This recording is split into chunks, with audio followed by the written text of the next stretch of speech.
Protéger ton business contre le vol des employés n'est pas compliqué. Tu n'as pas besoin d'un système complexe pour cela.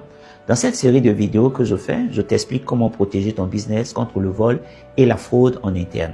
Dans la vidéo précédente, je t'ai expliqué les erreurs qui ouvrent la porte au vol notamment. Aujourd'hui, on va passer aux solutions. Comme je te l'ai dit, protéger ton business contre le vol n'est pas du tout quelque chose de compliqué. Tu n'as pas besoin d'avoir un logiciel qui coûte cher. Tu n'as pas besoin non plus d'avoir un auditeur interne dans ton business. Tu as juste besoin de mettre en place quelques règles très simples et c'est ce qu'on appelle le contrôle interne. C'est-à-dire comment tu organises ton business pour éviter de perdre ton argent, l'argent du business.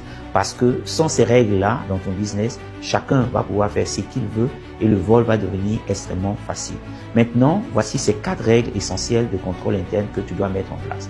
La première règle, c'est de ne jamais tout confier à une seule personne. Ça veut dire quoi? Déjà, c'est une des règles les plus importantes. Personne ne doit gérer tout seul une opération sensible de bout en bout dans ton business. Par exemple, une seule et même personne ne doit pas enregistrer une vente, encaisser l'argent qui correspond à cette vente-là et également pouvoir contrôler la caisse. Sinon, cette personne-là va voler sans pouvoir être détectée. Donc, il faut séparer les tâches. Une personne enregistre la vente, une autre encaisse la vente et toi ou une autre personne va vérifier la caisse tous les jours, de préférence en fin de journée. Ça devrait suffire pour pouvoir réduire énormément les risques de vol. La deuxième règle, c'est que tout doit laisser une trace dans ton business. Ça veut dire quoi? Si une opération n'est pas écrite, elle n'existe pas. Et si elle n'existe pas, ça veut dire qu'elle peut disparaître. Donc chaque vente doit être notée. Chaque dépense doit être notée également et avoir un justificatif. Chaque entrée ou sortie de produits du stock doit être également enregistrée. Même si tu n'as pas un logiciel, un simple cahier suffit pour noter les différentes opérations. La troisième règle, c'est que tout doit être vérifié régulièrement. Tu dois arrêter de dire que tu vas vérifier plus tard, parce que plus tard peut être trop tard et permettre également l'accumulation des erreurs et l'installation même de la fraude. Donc, il faut vérifier la caisse tous les jours, d'accord? Vérifier le stock régulièrement, vérifier les dépenses de préférence chaque semaine.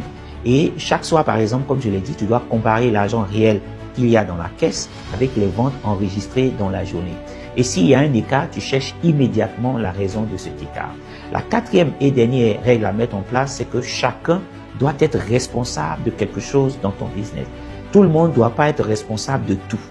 Parce que si c'est le cas, c'est le chaos dans ton business. Donc tu dois pouvoir définir clairement qui fait quoi, qui valide, qui contrôle. Par exemple, qui gère la caisse, qui vérifie la caisse, qui supervise tout ça. Les rôles doivent être clairs et ça va permettre vraiment d'éviter les abus dans les différentes tâches. Ces 4 règles que je viens de te donner, si tu les mets en place, certes, ils sont simples, mais ils vont vraiment avoir un impact énorme dans ton business. Et donc, abonne-toi, partage cette vidéo à un entrepreneur que tu connais et on se retrouve pour la suite de cette série. Merci et à bientôt.